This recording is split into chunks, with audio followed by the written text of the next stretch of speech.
कैसे हैं आप सभी? मुझे आशा है आप सभी अच्छे और प्रसन्न होंगे। चलिए आज हम पढ़ते हैं पाठ 15 मिट्ठू। करते हैं इस कहानी की शुरुआत। चलिए पढ़ते हैं। बंदरों की तमाशी तो तुमने देखे होंगे। मदारी के इशारों पर बंदर कैसी कैसी नकल करता है, उसकी शरारतें भी तुमने देखी होंगी। तुमने उसी घरों से कपड़े उठाकर भागते देखा होगा।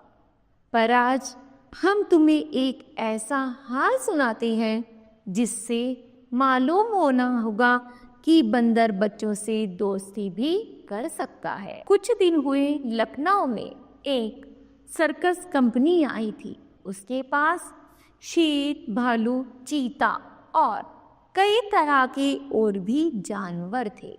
इनके अलावा एक बंदर मिट्ठू भी था। लड़कों के झुंड रोज इन जानवरों को देखने आया करते थे। मिट्ठू ही उन्हें सबसे अच्छा लगता था। उन्हीं लड़कों में गोपाल भी था। वह रोज आता और मिट्ठू के पास घंटों चुपचाप बैठा रहता। उसे शेर, भालू, चीते आदि से कोई प्रेम न था। वह मिट्ठू के लिए घर से चने, मटर, केले लाता और खिलाता। मिट्ठू भी इतना घुल मिल गया था, बगैर उसके खिलाए कुछ न खाता। इस तरह दोनों में बड़ी दोस्ती हो गई। एक दिन गोपाल ने सुना कि सर्कस कंपनी वहां से दूसरे शहर में जा रही है। यह सुनकर उसे बड़ा दुख हुआ। वह रोता हुआ अपनी माँ के पास गया। बोला, अम्मा, मुझे 10 रुपए दो, मैं जाकर मिट्टू को खरीद लाऊं। वह ना जाने कहाँ चला जाएगा, फिर मैं उसे कैसे देखूंगा।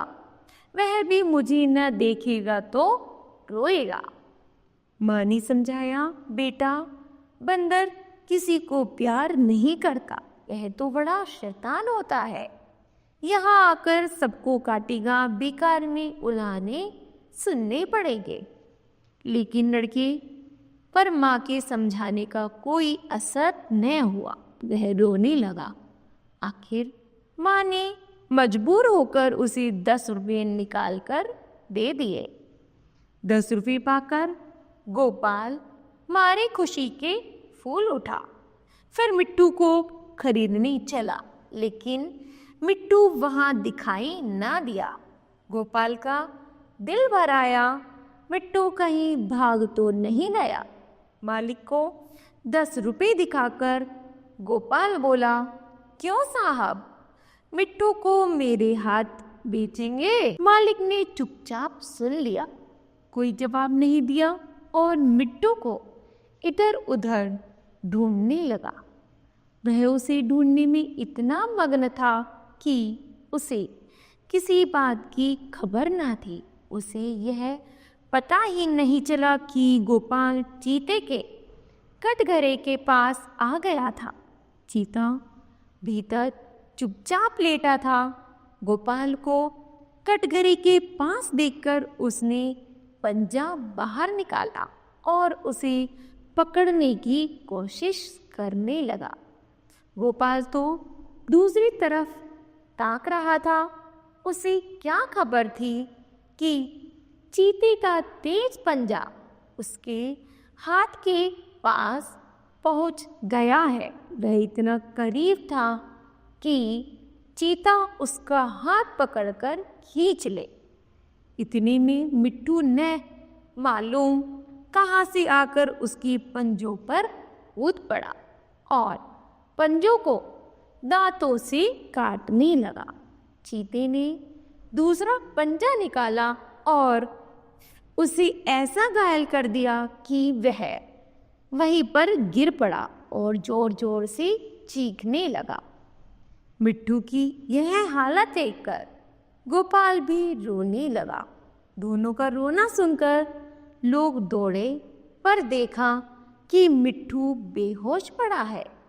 और गोपाल रो रहा है। मिट्टू का घाव तुरंत धोया गया और मरहम लगवाया गया। थोड़ी देर में उसे होश आ गया। वह गोपाल की ओर प्यार भरी आंखों से देखने लगा, जैसे कह रहा हो कि अब क्यों रोते हो, मैं अच्छा हो गया। कई दिन मिट्टू की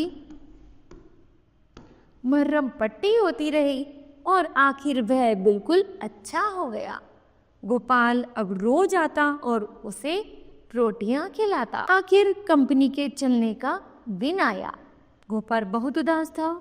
वह मिट्टू के कटघरे के पास आंसू भरी आंखों से देख रहा था कि मालिक ने आकर कहा, अगर तुम मिट्टू को पा जाओ तो क्या करोगे? गोपाल ने कहा, मैं अपने साथ ले जाऊंगा, उसके साथ खेलूंगा, उसे अपनी थाली में खाना खिलाऊंगा और क्या।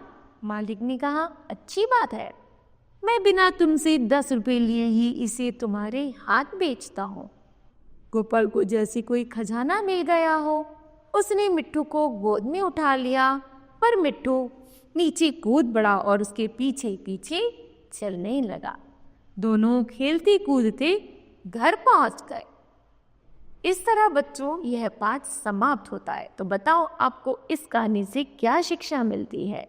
हमें शिक्षा मिलती है कि हमें भी जानवरों से ऐसे ही प्रेम की भावना रखनी चाहिए जैसे कि हम अपने लिए चाहते हैं। यदि हम पशु पक्षी जानवरों से प्रेम करेंगे तो वह भी हमारे अच्छे साथी बन जाएंगे। ठीक है, तो मुझे आशा है बच्चों यह पाठ आप सभी को अवश्य समझ आई होगी।